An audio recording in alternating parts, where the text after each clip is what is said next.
नमस्कार, मैं हूं ममता शर्मा। आप देख रहे हैं AN 24/7 न्यूज राजस्थान। कोरोना का सितम जारी, शादी समारोह, निजी बसों पर कड़े फैसले लेने की तैयारी। जयपुर प्रदेश में गहलोत सरकार की ओर से कोरोना की दूसरी लहर की रोकथाम के लिए लागू किए जाए जन अनुशासन पखवाड़े के लागू होने के बावजूद कोरोना के मामले थमने का नाम नहीं ले रहे हैं, जिससे सरकार की चिंता और बढ़ गई है। शहरों के साथ साथ अब ग्रामीण क्षेत्रों में भी कोरोना के मरीजों की संख्या में इजाफा हो रहा है, जिसके बाद सरकार ने कुछ और कड़े कदम उठाने के संकेत दिए हैं। सूत्रों की माने तो सरकार में अंदर खाने, शादी विवाह, धार्मिक कार्यक्रमों और प्राइवेट बसों पर भी अंकुश लगाने की तैयारी चल रही है। बताया जा रहा है कि सरकार निजी बसों पर पूरी तरीके से रोक लगा सकती है। बसों में 50% सवारियां ही बैठने के निर्देश का खुलकर उल्लंघन हो रहा है। विवाह समारोह में संख्या 21 करने की तैयारी। सरकार से जुड़ी सूत्रों की माने तो शादी समारोह में फिलहाल सरकार ने 50 लोगों की छूट दी गई है, लेकिन बावजूद इसके शादी विवाह में खुलकर गाइडलाइन का उल्लंघन हो रहा है। इसकी शिकायतें लगातार मुख्यमंत्री तक पहुंच रही है। कई जिलों में प्रशासन विवाह समारोह में निर्धारित संख्या से ज्यादा लोग पाए जाने पर संबंधित लोगों पर कार्रवाई भी कर चुकी है।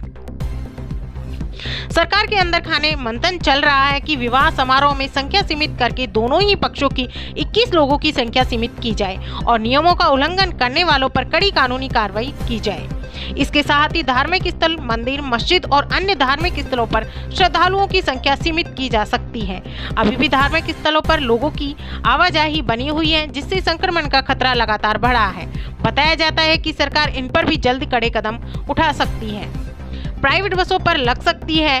विशेषज्ञों की माने तो सरकार नई गाइडलाइन में प्राइवेट बसों का पूरी तरीके से रोक लगाने की तैयारी में है। प्राइवेट बसों की मनमानी के चलते ही कोरोना संक्रमण बढ़ रहा है। दरअसल जन अनुशासन पखवाड़े के तहत सरकार की ओर से जारी की गई गाइडलाइन में सरकारी और निजी बसों में 50% सवारी ही ली जाने की छूट दी गई है।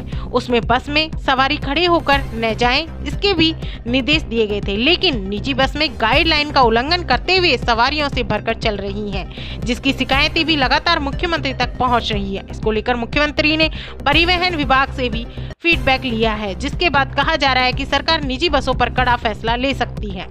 कोरोना संक्रमण के बीच शहरों के साथ साथ गाँव में भी हो रहे शादी विवाह स्प्रेडर साबित हो रहे हैं। शादी विवाहों में नियमों का उल्लंघन होने से गांव में भी कोरोना संक्रमण फैल गया है।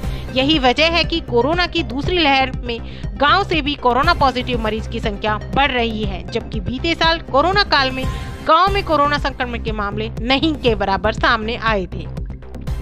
3 मई को जारी होगी नई गाइडलाइन। कोरोना की रोकथाम के लिए लागू किए गए जन अनुशासन पखवाड़े की गाइडलाइन 3 मई को समाप्त होने जा रही है। इसी के साथ सरकार नई गाइडलाइन भी जारी करेगी, जिसके तहत कहा जा रहा है कि सरकार विवाह समारोह में संख्या सीमित करने के, निजी बसों में रोक लगाने और धार्मिक स्थलों को बंद लेकर कड़े फैसले